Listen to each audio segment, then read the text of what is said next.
அண்மை காலமாக செல்ல பிராணிகளான நாய்களால் மக்கள் அதிகம் பாதிக்கப்பட்டு வருகின்றனர். ஏன் இவ்வாறு நடைபெறுகிறது? செல்ல பிராணிகள் வளர்ப்பவர்கள் கவனத்தில் கொள்ள வேண்டியவை எவை என்பது தொடர்பாக தற்போது பார்க்கலாம்.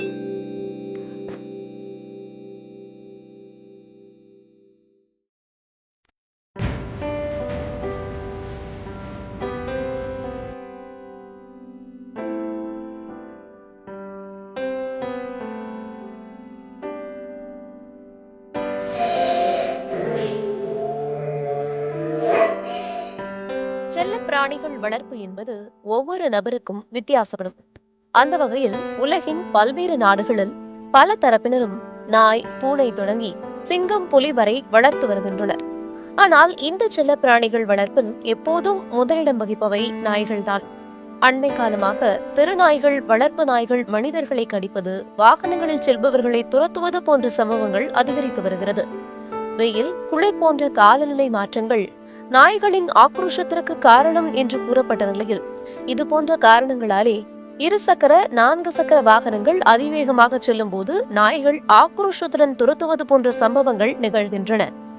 தெருநாய்கள் கடிப்பது, துரத்துவது போன்ற சம்பவங்கள் ஒரு புறம் இருந்தாலும், அண்மை காலமாக வீடுகளில் வளர்க்கப்படும் நாய்களால் மனிதர்களுக்கு ஏற்படும் பாதிப்புகள் என்பது அதிகரித்து வருகிறது. இதற்கு காரணம், தெருவில் வளரும் நாய்கள் மனிதர்களை பார்த்து பழகி விடுகின்றன.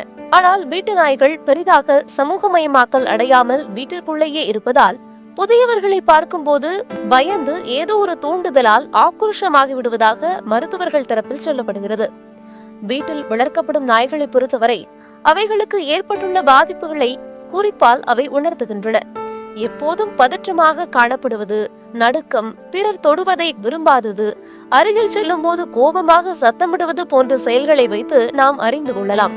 இது போன்ற அறிகுறிகளை கவனித்து மருத்துவர்களிடம் அணுகி அவர்களின் ஆலோசனையின்படி செயல்படுவது அவசியம்.